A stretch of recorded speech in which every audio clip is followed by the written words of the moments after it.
благодарам. Почитувана македонска јавност, почитувани медиуми и колеги.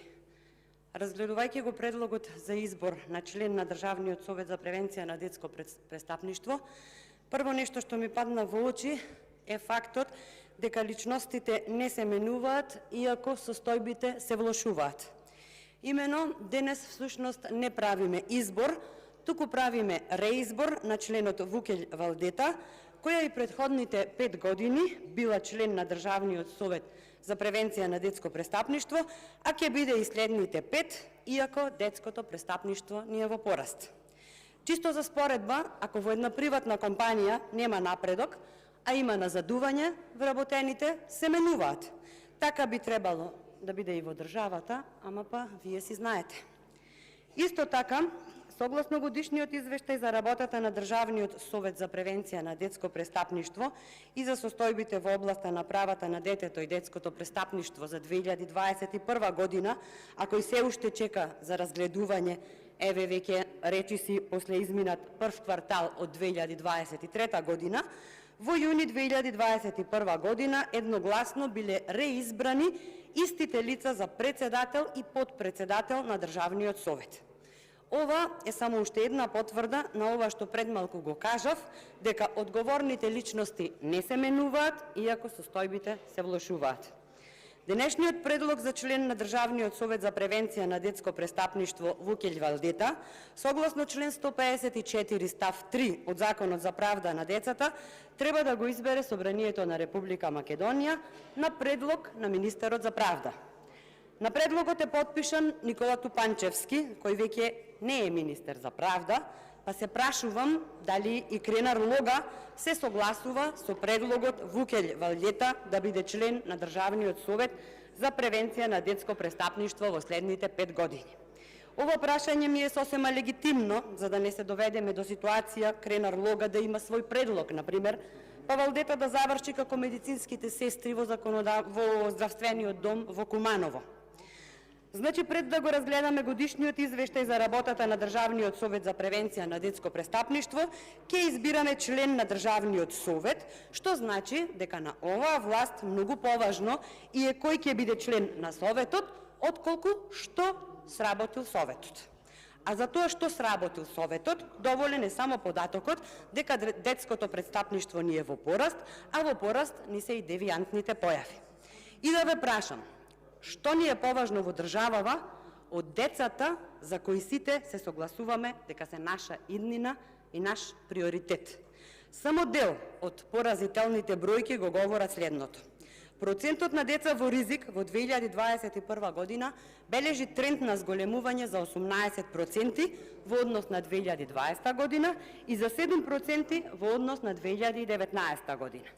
Се зголемува бројот на деца повикани во полициска станица за 20%.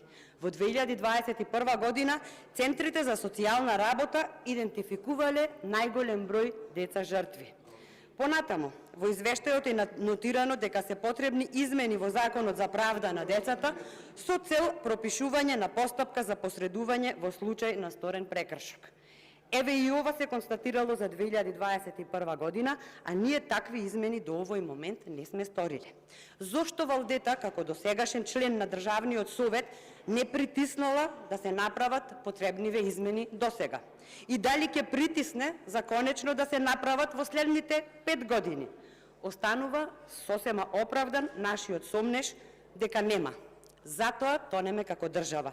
Затоа имаме насилство на сите страни, дојави за бомби кои никој не може да ги открие, ама знае дека се лажни, деца и родители препуштени сами на себе без заштита од државата. Затоа учениците ни се испишуваат од училиштата и трајно ни се иселуваат од Македонија во земји каде што системот функционира. Ако сте наумиле детското престапништво да се намали така што ќе немаме деца, за жал, на прав пат сте. Ова треба да не загрижува сите. Пред ова никој од нас не смее да затвара очи и ова никако не смее да трпи, туку веднаш мора да се зафатите со работа и на институциите да им наложите сериозно да си ја работат задачата. Ништо не се работи, а престапништвото расте. Уште едно прашање кое ме мачи и кое сосема оправдано можам да го упатам до Валдета, која нели еве и понатаму ќе остане член на Државниот совет, е каде е стратегијата за превенција на детско престапништво. Ние од извештајот гледаме дека наводно бил започнат процесот на подготовка на нова стратегија за следниот 5-годишен период, односно за периодот 2021-2025 година, но на веб страната таква стратегија не постои. Па иако постои, еве да речеме, постои, ама ние не ја гледаме како што не ги гледаме автопатиштата што ги изградивте, иако истата е за период од 2021 до 2025 година, тоа значи дека веќе втора година Валдета како член на Државниот совет требало да има сработено бар нешто од истата, па да видиме дали се движи добро. Имаме увид во стратегијата? Немаме. Значи, и стратегиите со години лепдат во воздух и се само на ниво на најава. А како да се сработат стратегиите, кога луѓето што треба да ги сработат не се менуваат, иако не ги сработале? Сте се запрашале ли што ви работат институциите?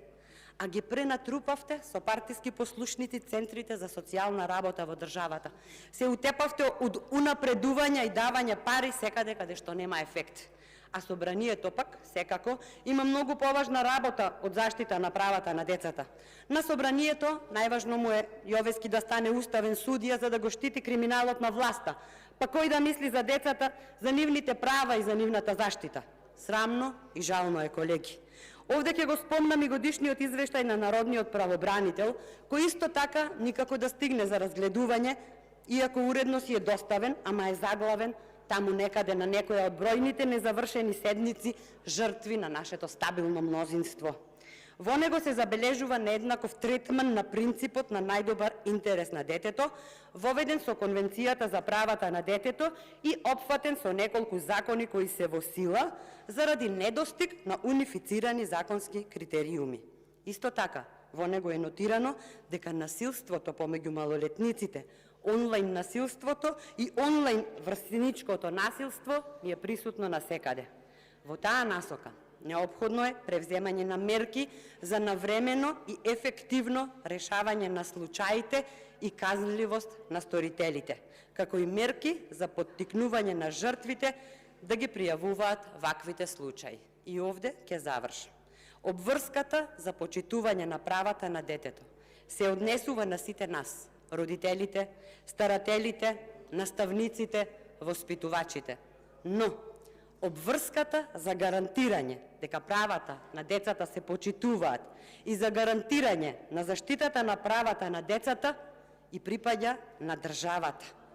Затоа запрашајте се, кој ќе ја гради и кој ќе ја чува оваа наша држава, ако не нашите деца. Ви благодарам.